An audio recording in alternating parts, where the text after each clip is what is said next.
damp June morning in 2020, travelers at Manchester Airport stared at the departure boards with a creeping sense that something was wrong. The familiar PK flight numbers, those lifelines connecting Britain's Pakistani diaspora with Lahore, Islamabad, and Karachi, had disappeared. There was no grand announcement, no final farewell flight, not even a social media goodbye. Pakistan International Airlines, the country's proud flag carrier, had quietly vanished from UK skies. To casual passengers, it was puzzling. To aviation insiders, it was chilling. Something had happened that was bigger than schedules or marketing. This was about trust, and trust is the only real currency in the sky. A crash that shattered confidence. The unraveling began with tragedy. On May 22, 2020, PIA Flight 8303 and Airbus A320 approached Karachi's Jinnah International Airport. It should have been routine. Instead, the plane struck the runway with retracted landing gear, engines scraped the tarmac, then lost power on a second attempt to land. Moments later, it crashed into a residential area. 97 passengers and crew died. Only 2 survived. Pakistan mourned, but worse was coming. In the days after, investigators looked not just at the flight, but at the wider system behind it. Then, in an extraordinary parliament session, Pakistan's aviation minister Ghulam Sarwar Khan stood up and admitted something jaw-dropping. A huge number of Pakistani pilots, 262 out of about 860, held dubious or possibly fraudulent licenses. Some had reportedly cheated on exams or used proxies to sit tests for them. Suddenly, the crash looked less like an isolated tragedy and more like a symptom of a systemic rot. International regulators reacted almost instantly. Safety is the one thing airlines cannot negotiate. Europe and Britain closed their skies. By late June 2020, the European Union Aviation Safety Agency announced it was suspending PIA's authorization to operate in EU airspace. What was initially described as a 6-month suspension was clearly open-ended. PIA could not come back until Europe was fully satisfied the airline and its regulator were safe. Britain, newly outside the EU but still tightly aligned on safety, followed suit within days. In July 2020, the UK Civil Aviation Authority banned PIA and other Pakistani carriers. Overnight, one of PIA's most profitable networks, flights to London Heathrow, Birmingham, and Manchester, was severed. The financial impact was staggering. Analysts later estimated PIA lost more than 40 billion Pakistani rupees, around $144 million, every year the ban remained. For the vast Pakistani community in Britain, it was more than an inconvenience. It meant longer journeys via Middle Eastern hubs, higher fares, and often exhausting connections with long layovers in Doha, Dubai, or Istanbul. For families accustomed to a single direct PIA flight, the loss was deeply felt. Years in the wilderness, what followed was not glamorous. For nearly 2 years, Pakistan's entire aviation sector went into quiet, grinding reform. The Pakistan Civil Aviation Authority began systematically reviewing pilot records. Dubious licenses were suspended.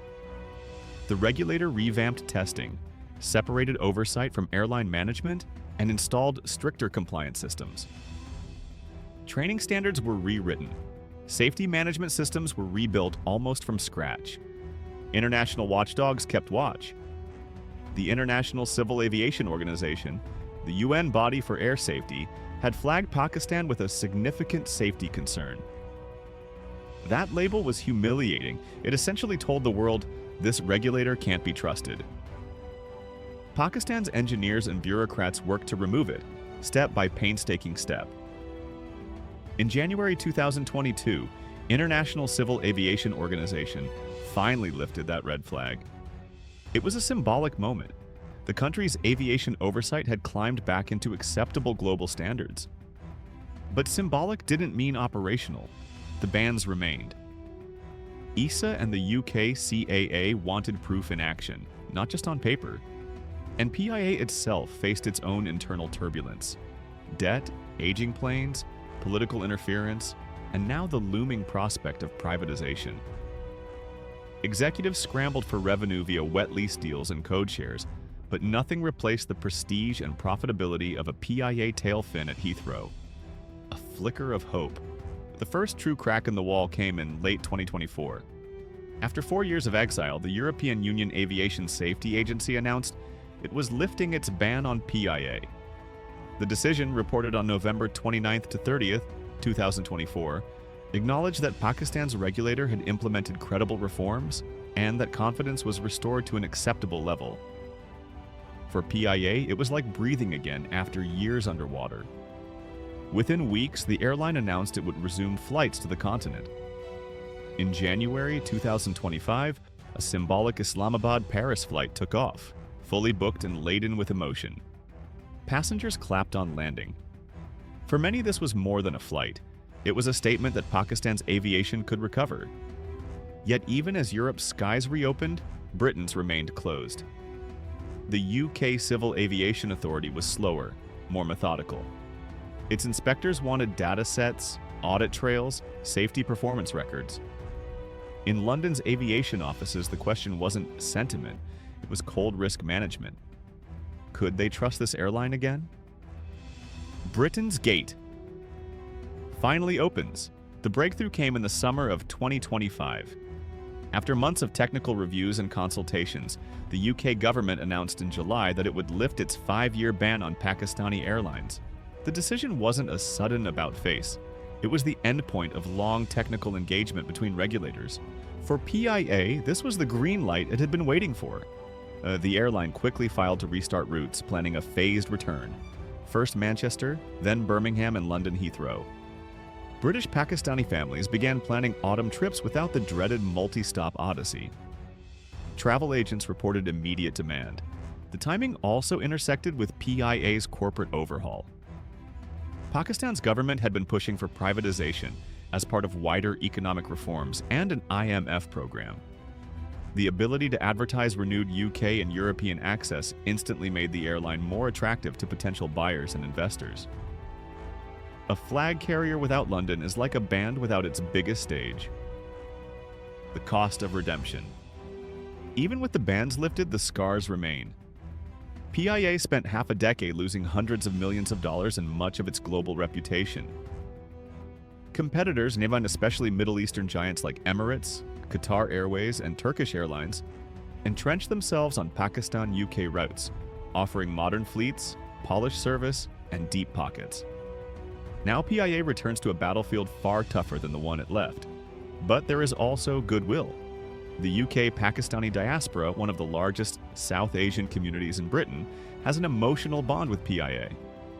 For decades, its green tail fin symbolized going home. Social media buzzed with excitement at the thought of a direct Manchester-Islamabad flight again. For families weary of convoluted connections, the comeback feels personal. Still, regulators will be watching closely. Safety trust, once broken, is never given lightly again.